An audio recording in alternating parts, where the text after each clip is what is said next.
Museu Barão de Santo Ângelo, ele foi criado, Museu Municipal, né, Histórico Barão de Santo Ângelo, ele foi criado no início da década de 40, né, então a partir de uma coleção de alguns objetos farroupilhas, ligados à Revolução Farroupilha, né, esses objetos eles eram guardados, né, pelo Biagio Soares Tarantino, e a partir daí, desta coleção particular, surge o museu. A questão que a gente tem tocado bastante é a questão do resgate, né? Do resgate de sentimento de pertencimento. Porque a gente fala da questão do potencial turístico de Rio Pardo há muitos anos, mas é uma coisa que muitas vezes acaba sendo da boca para fora, né? A gente fala, mas quando realmente a gente explorou o potencial turístico de Rio Pardo? Então, realmente, para a gente poder explorar esse potencial, a gente tem que fazer com que a nossa população ela entenda a importância disso para o município economicamente, culturalmente e a questão de sentimento, né? O sentimento de pertencimento. A gente vê o quanto isso é importante em outros municípios que conseguem explorar o turismo e ter o turismo como uma das principais fontes econômicas do município, né? E esse resgate, primeiramente a gente tem que então resgatar isso internamente no município, fazer com que as pessoas se apropriem da história do município, do nosso patrimônio, para daí sim a gente querer trazer pessoas de outros municípios para Rio Pardo. Biagio Soares Tarantino era um entusiasta do patrimônio, da cultura e da história de Rio Pardo. Nasceu em 1903 e era apaixonado por conhecer a história das coisas e das pessoas. E esse entusiasmo dele o levou a procurar nas redondezas peças, objetos que pudessem traduzir a história da nossa localidade, a história do município do Rio Grande do Sul. E ele começou o início, então, de um pequeno museu particular. Anos mais tarde, criou também um Museu de Arte Sacra da Igreja São Francisco de Assis. Nesse mesmo viés de buscar, dentro da cidade, a história das pessoas e preservá-las. Era uma pessoa voltada para a cultura de tal maneira que ele trazia para cá aquelas pessoas ligadas a empreendimentos artísticos e que pudessem se apresentar. A gente tem um acervo no Museu Municipal Barão de Santo Ângelo que é riquíssimo em peças da Revolução Farroupilha, peças de porcelanato açoriano, imagens em quadro, pinturas. Então a gente tem um rico acervo que os jovens acredito que da década de 80, 90 e até início dos anos 2000, eu acho que eu desconheço jovem em Rio Pardo que em algum momento não visitou o museu. Quando o museu estava ainda no prédio do Solar Almirante Alexandrino, né? Então são coisas que marcam as gerações, né? E tu ir visitar o mobiliário da primeira Câmara, que inclusive quando Dom Pedro II esteve em Rio Pardo foi um mobiliário que ele utilizou. Os apaixonados pela história de Rio Pardo se reconhecem no Biagio enquanto um visionário. Para muitos, no início do século XX, se pensar numa cidade, num patrimônio, num museu, ainda era uma história muito distante. Até pelo nosso cenário do Brasil em termos de cultura e de investimentos. Mas quando aconteceu da Rua da Ladeira ter retirado as suas pedras na década de 50, foi através do Biagio e do empenho dele que nós conseguimos manter hoje o que é um patrimônio histórico nacional. A gente tem diversas peças, né? Tem a questão do mobiliário da Câmara, pela questão que a nossa, até inclusive para onde a sede do turismo vai agora, que é o prédio da primeira Câmara de Intendência do município. Então é o mobiliário que estava presente lá quando a gente, digamos assim, quando teve o primeiro pontapé administrativo dentro do município, né? E que depois foi utilizado então por Dom Pedro II. Então já tem esse destaque único por isso. A gente tem também a moeda romana e diversas outras moedas que a gente tem em exposição. A gente tem porcelanato açoriano, tem material da Revolução Farroupilha, entre diversos outros, né? E isso é interessante destacar até a questão do artesanato que tem presente no acervo do museu, porque também quando a gente fala em resgate, é um resgate que a gente está buscando junto à associação também, que é ter peças tradicionais do município que já tinham e a gente está tentando dar um auxílio e tentando fazer com que, como num passado recente, se tenha um espaço mais estruturado, que elas possam estar vendendo essas peças com uma maior demanda. Então, e lá no acervo a gente tem exposto isso. E é engraçado quando os alunos vão visitar, porque Eles olham ali e perguntam, professor, essa bonequinha foi feita à mão mesmo? Foi feita... Não, foi feita em Rio Pardo, é interessante dizer. Não só foi feita à mão, como foi feita em Rio Pardo.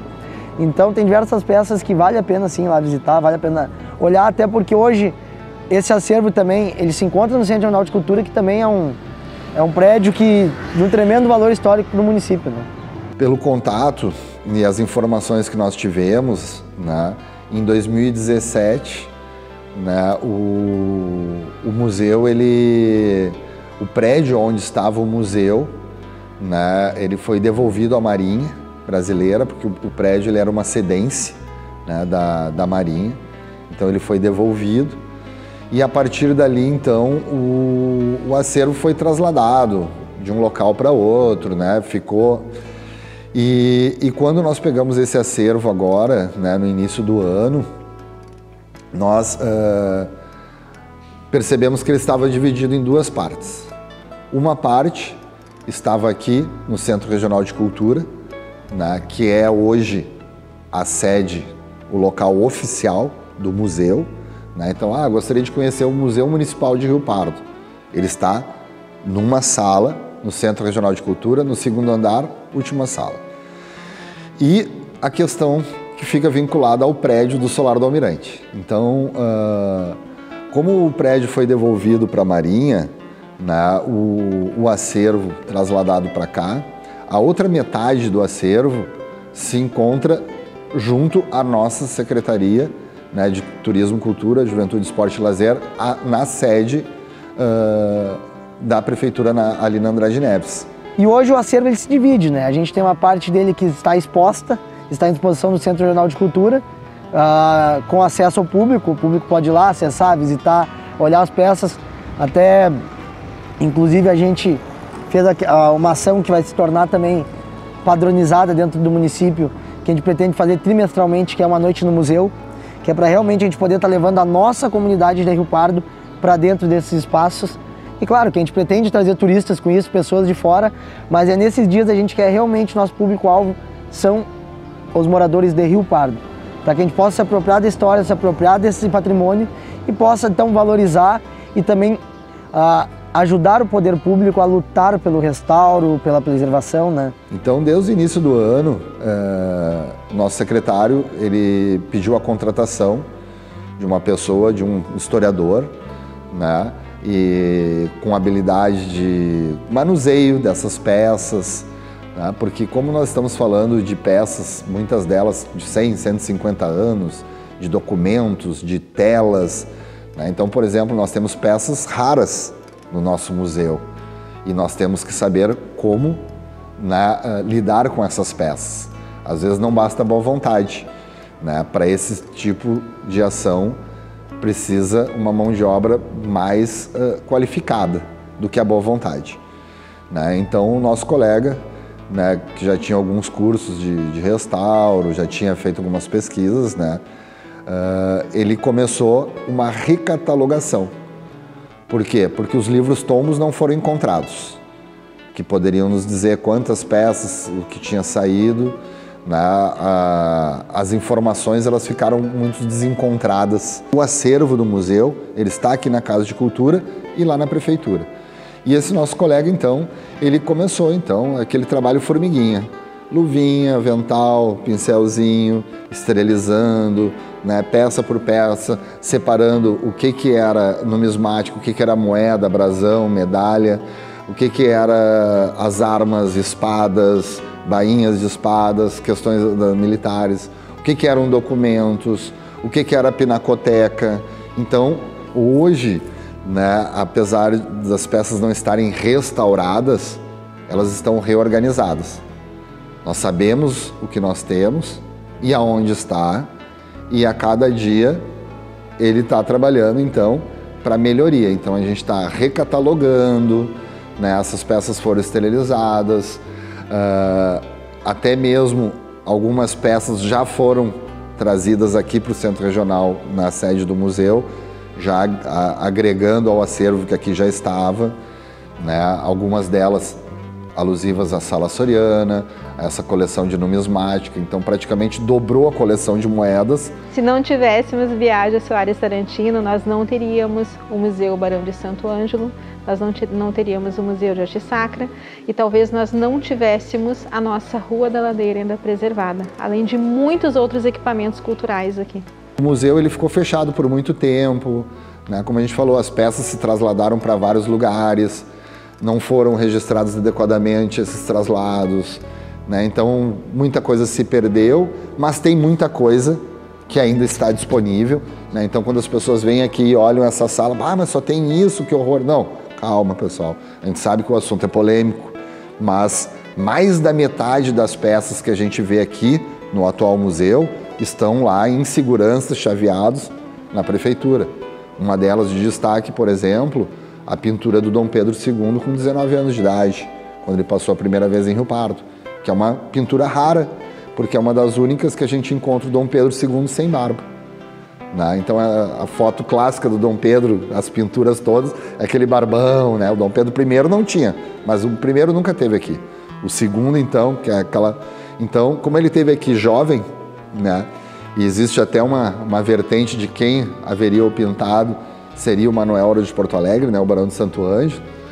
É só uma hipótese, não é uma afirmação, mas que é um registro dele sem barba. Então aquilo ali, né? Nós temos quadros da época imperial, nós temos, né, muita coisa de valor, né? Mas que não está perdida.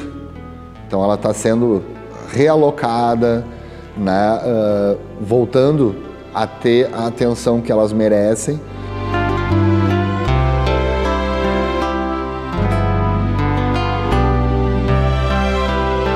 O monge do Botucaraí. Conta-se que lá pelo ano de 1850 surgia às vezes em Rio Pardo um monge que vivia no Morro do Botucaraí. Ele reunia o povo no adro da matriz e fazia sua pregação, reprovando os costumes e modas da época, recomendando com muito rigor que os preceitos morais fossem respeitados. Algumas famílias locais não gostavam das falas do monge. O brigadeiro, provedor da Irmandade dos Passos, chegou a dizer que se ele viesse fazer suas prédicas na Igreja dos Passos, dar-lhe-ia uma surra. De fato, o monge apareceu nessa igreja para falar e recebeu umas bengaladas do brigadeiro, sendo obrigado a sair da cidade montado em uma mula com as costas voltadas para a frente do animal. O monge então lançou uma praga: Rio Pardo não progredirá enquanto existir algum membro desta família.